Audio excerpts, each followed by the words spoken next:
This is Make It Plain. Make It Plain. MIP With Masamela Matfumo. Mark Thompson. Make It Plain. Get woke.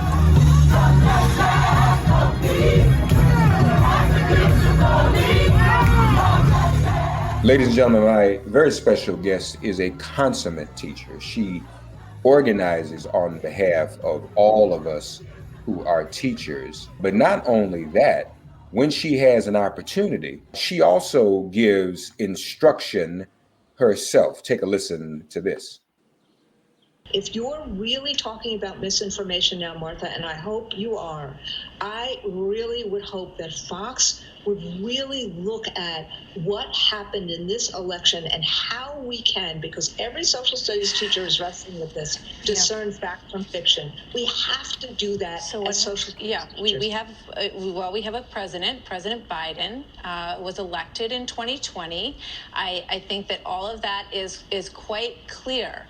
So what you heard was Randi taking on Martha on Fox News about this critical race theory piece. So she's always teaching, and we appreciate that. Randi Weingarten of American Federation of Teachers joins us once again on Make It Plain. Randi, how are you?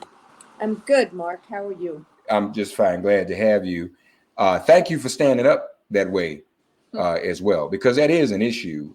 And that's why we want kids to get back in schools so they can learn and learn properly and not just misinformation, correct? Right. And also, I mean, let's be clear about what Fox is doing about a term. You know, most people in America don't know what the term critical race theory is.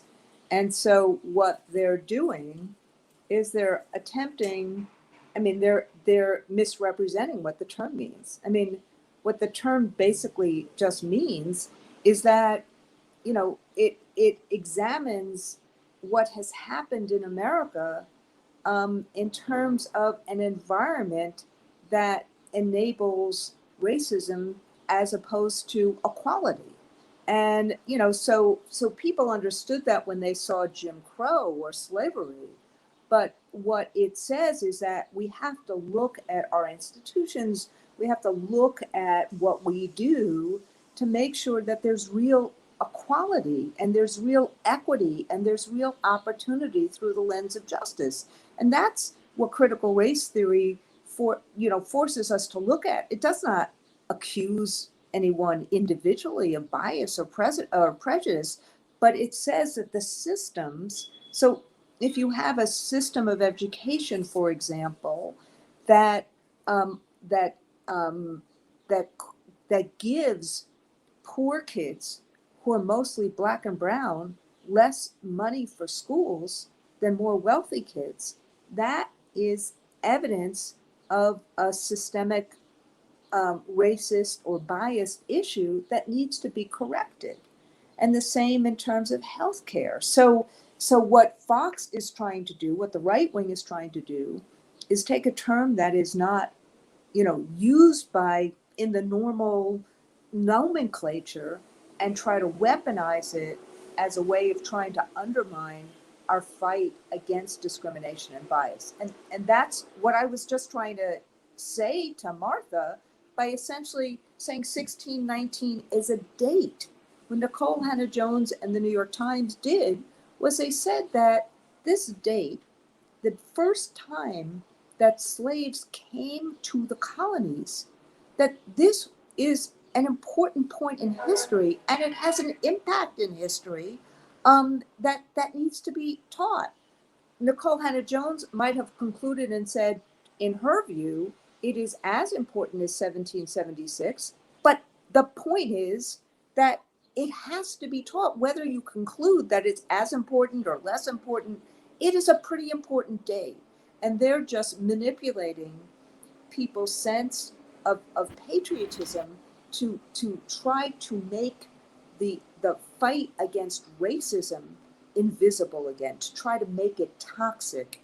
And we need to, and particularly, and I feel like particularly as a white person, we have to be very intentional about how we fight for equality. More MIP after this message.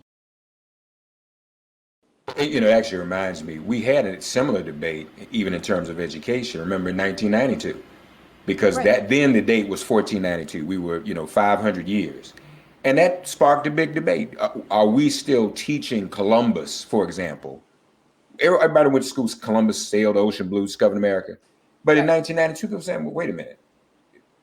And that changed. It Yeah. literally, we don't teach it the same way anymore, do we? So Exactly right. this is the nature of education, and that's how it's supposed to be. It's supposed to evolve and educate and get more information and be more enlightening, even Right. as time goes on with different lenses. Exactly right. Yeah. And but now, and I know we were going to talk about school reopening, but Right.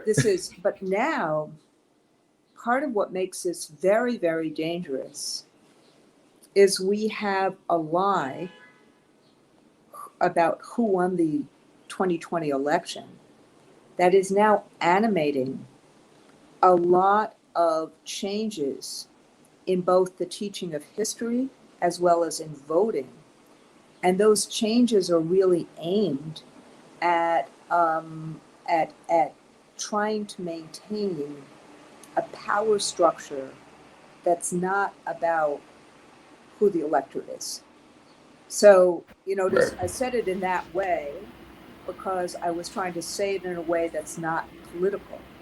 But if Trump basically loses the election, loses by the same amount of electoral college votes that, Hillary Clinton lost by, loses by 8 million votes, but still 60% of Republicans in America believe that that's a lie.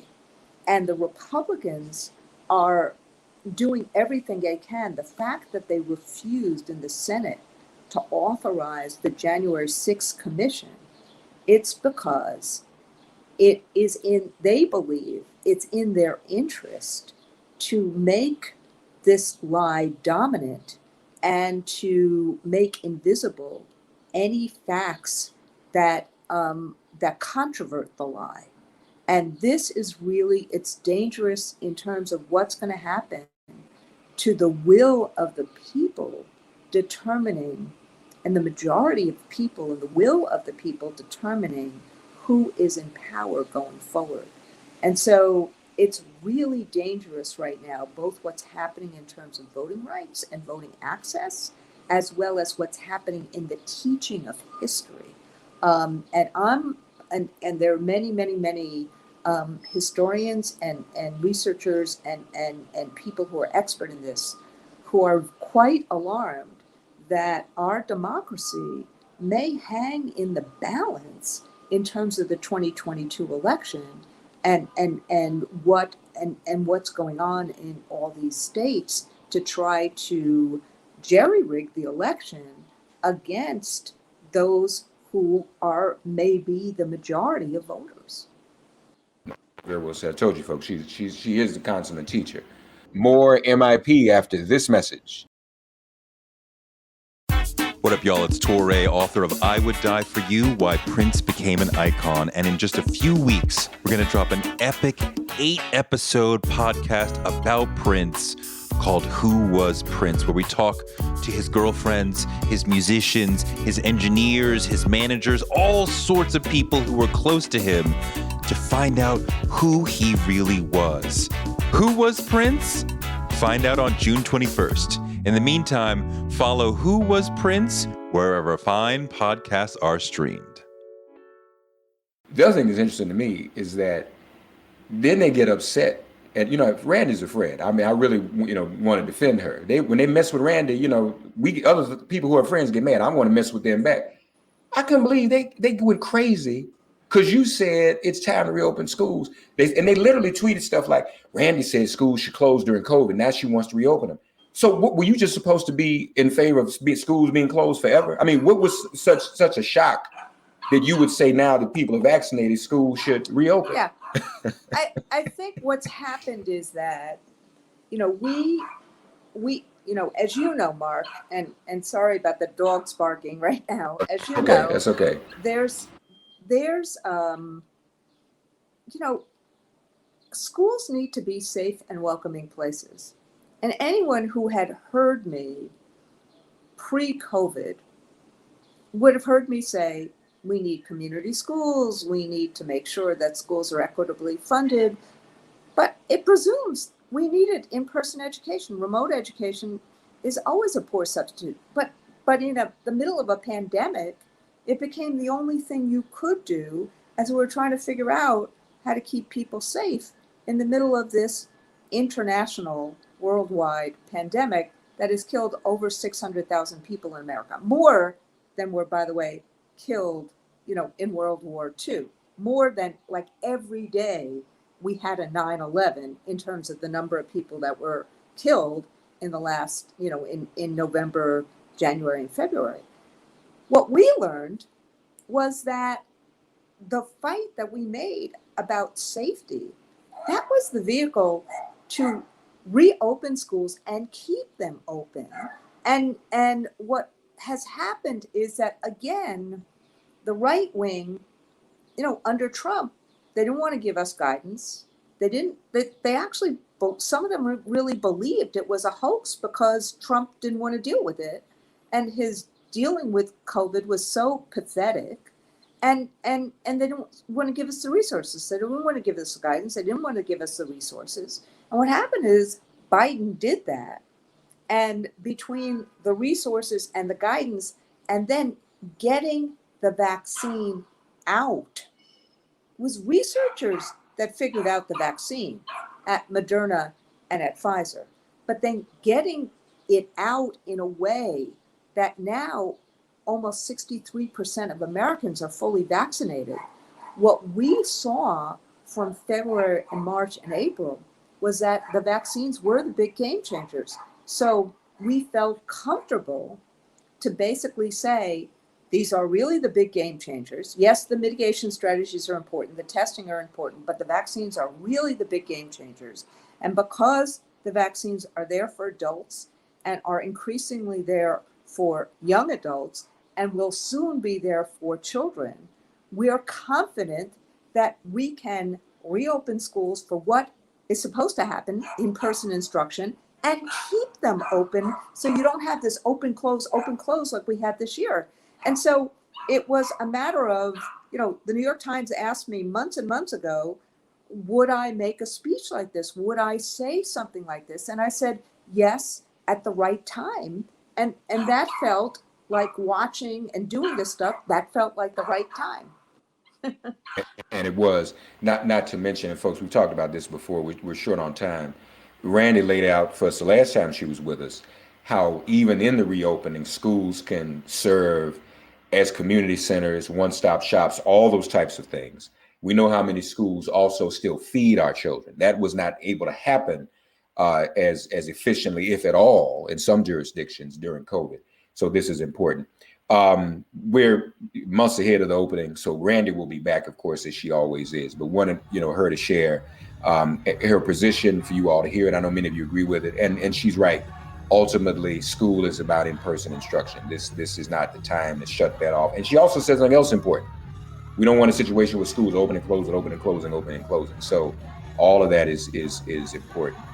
President of the American Federation of Teachers, Randi Weingarten, my guest as always. Randi, thank you so much. Okay, and thank you for fighting for us. Thank you so much, Mark. Really honored, Reverend. Thank you. All right. Thanks for getting woke and listening to Make It Plain. Please remember to listen, like, and wherever you get your podcasts, please give the show a 5-star rating. And please do spread the word. Let's all continue to pray for each other during this pandemic and this police-demic. If all hearts and minds are clear, it has been made plain.